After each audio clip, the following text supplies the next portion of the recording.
Hey everyone, welcome back to Corporate Decoder, the place where we dig into corporate filings and find the stories hidden within. Today, we're cracking open PROCEPT BioRobotics' latest annual report. Think robotic surgery is all futuristic and smooth? Well, let's see if their financials are as precise as their Waterjet ablation. We're talking about a company trying to change how prostate problems are treated. They've got robots, waterjets, and a whole lot of ambition. The big question is, are they making money, and are they managing the risks that come with shaking up the medical world? First, let's get the dates right. We're looking at the full year of 2024 for this report. This is PROCEPT's official story about how they did during that time. PROCEPT is listed on the Nasdaq under the ticker PRCT. So if you are inclined to make investment decision, keep that in mind as you read the information. Now that we have that sorted, let's see what they actually do as a business. The company's main focus is on treating benign prostatic hyperplasia, or BPH. In plain language, that's an enlarged prostate. And it's not a small problem. The company estimates roughly 40 million men in the United States are impacted by BPH. They develop, manufacture, and sell the Aquabeam robotic system and HYDROS robotic system, which are advanced, image-guided surgical robotic systems for this purpose.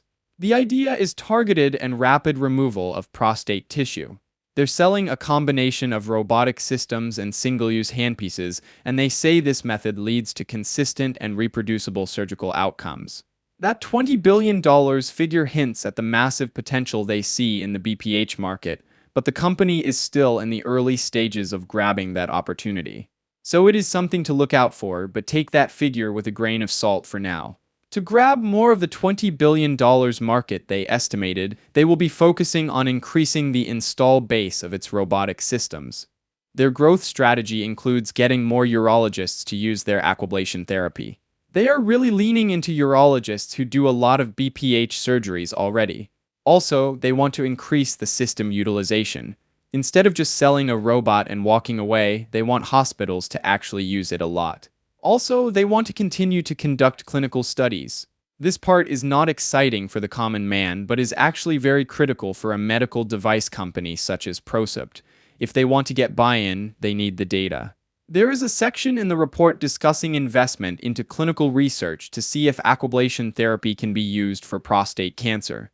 This shows that they are thinking ahead and trying to expand the use cases of their machines. In the product itself, PROCEPT keeps on innovating to further satisfy the evolving needs of surgeons. The company mentions development of additional and next-generation technologies, for example, the HYDROS robotic system that was cleared in August of last year. It seems like a lot of the story that the company is selling is less side effects. Looking at the studies in the past, one in particular observed a transfusion rate of only 0.8%. These kind of data points help with their marketing.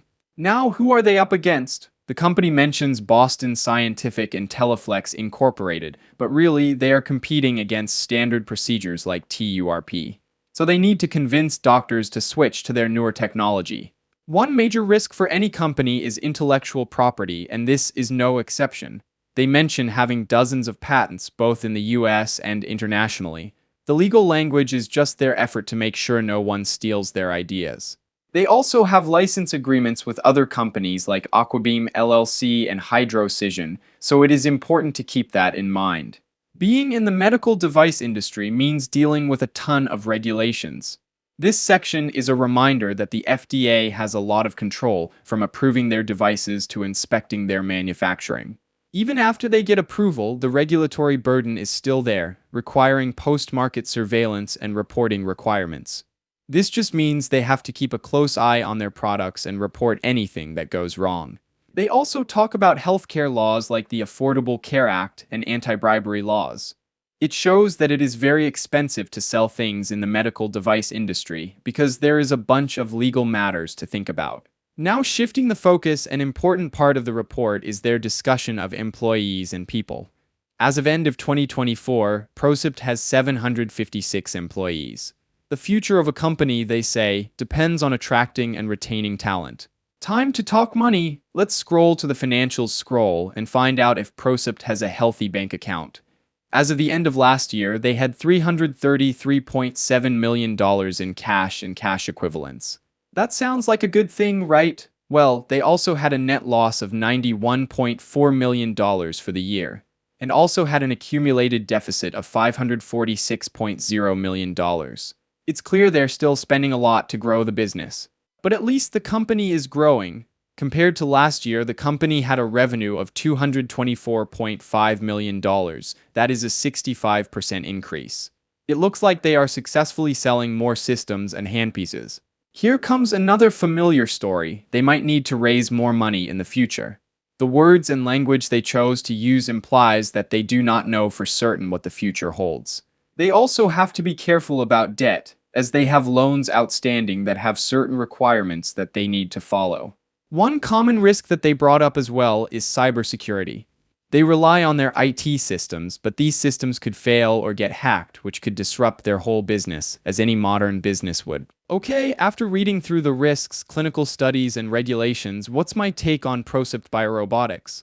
Well, they are in a fast-growing segment of the medical device industry, and they are trying to disrupt existing BPH treatments with a new technology.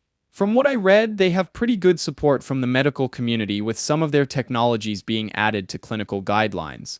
It's clear that the technology is sound and the science makes sense, but execution remains a question mark. From a financial perspective, I see that while they're growing revenue, they're still losing money.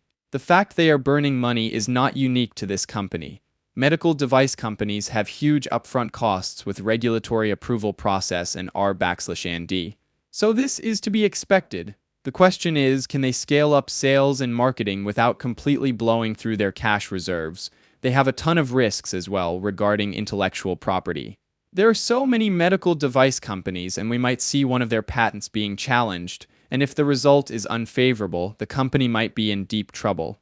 Thanks for watching. If you found this breakdown useful, please like and subscribe for more corporate deep dives. Let me know in the comments what company you want decoded next.